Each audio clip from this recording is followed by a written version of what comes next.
When you hear the name Uhtred of Bebbanburg, the handsome face of actor Alexander Draymond probably comes to mind. The Netflix series The Last Kingdom portrays him as a dashing and heroic ladies' man with a background of hardship and triumph and a future destined for glory. Battle after battle, he's just so good with... Anyway, this guy is just good at winning. And it might surprise you to know that the real Uhtred was actually somewhat of a glorious man himself. Let's go back to the year 971 AD and take a look at who Uhtred of Bebbanburg really was. You're watching History and Beyond. Remember to like, subscribe, and eat lots of pie. But not too much.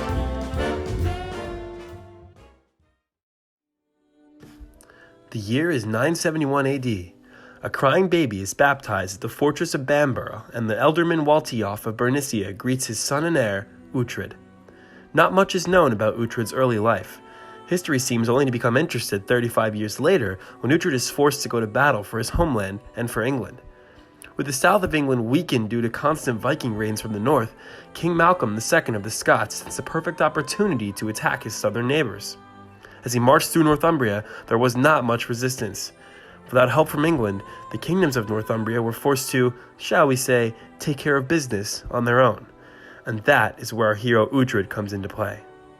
With the ealdorman Waltiof too old and weak to lead an army, Uhtred led the men of Bernicia and a force from York to Durham, where the Scottish army had been ravaging.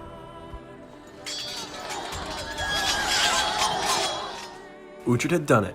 With a crushing victory against the Scots, he had proven himself. He did so well, in fact, that he caught the attention of the king of recently united England, Ethelred. Uhtred was made the new ealdorman of Bernicia and would work closely with the king in the years to come as a trusted warrior. So, as you can see, Uhtred never did become a Dane, and his father lived on through his adulthood. Instead of being known as Uhtred Ragnarsson, he was known as Uhtred the Bold due to his triumphant actions. Let's continue. We all know The Last Kingdom portrays Uhtred to be a ladies' man, so let's talk a little bit about his wives. Yes, I said wives. Uhtred met his first wife, Ygfrida, when helping the monks in Durham clear site for a new cathedral to house the remains of St. Cuthbert.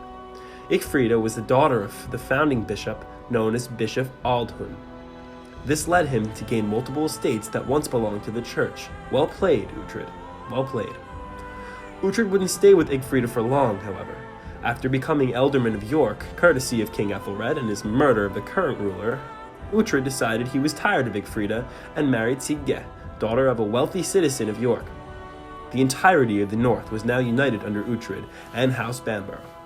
Some years later, in 1013, King Ethelred had to go into exile after King Sweyn Folkbeard of Denmark invaded England, but it turns out Sweyn would only rule for 5 weeks due to the fact that he died. The cause of death is unknown, but some people speculate he ate too much pie, and by some people, I mean me. Moving along, when Ethelred returned to his kingdom in 1014, he was so excited to be back where he belonged that he let Uhtred marry his daughter, Elgifu. I don't fucking know how to say Elfgifu. But welcome to wife number 3. Uhtred became even closer with the royal family as he campaigned in Cheshire in the interest of Wessex with Ethelred's son, Edmund Ironside. This is about where his luck ran out. While he was campaigning, the Danes, led by Canute, as you may remember as this dude, who also happens to be the son of Sweyn, invaded England once again. King Ethelred died under siege in London, and Uhtred eventually bent the knee to his new Danish ruler. Canute accepted Uhtred's loyalty and invited him to come meet him personally. Uhtred accepted and left with 40 of his men to go meet Canute. On the way there, Uhtred and his men were ambushed and slaughtered by Thurbrand the Hold and his men. It is even said that Uhtred's own servant aided in the ambush. In Bernicia, Uhtred was succeeded by his brother, Eadwulf. As for York, the Norwegian lord Eric of Flathere was put in charge, ensuring Danish rule throughout the land. As you can probably imagine, Uhtred's family was not happy when they found out about his murder. A powerful blood feud between those involved lasted for decades after Uhtred's death. One of Uhtred's sons, Ealdred, actually avenged his father and killed Thurbrand. Some years later, Thurbrand's son went and killed Ealdred. This is why I'm a pacifist. Finally, in 1074, Uhtred's family regained its prominence as Uhtred's great-grandson Waltiof became Earl of Northumbria. This guy really settled the score, as he murdered most of Thurbrand's grandsons and great-grandsons. Well, that's enough of that. Hopefully you now have a good understanding of who Uhtred of Bebbanburg really was. Thank you for watching History and Beyond.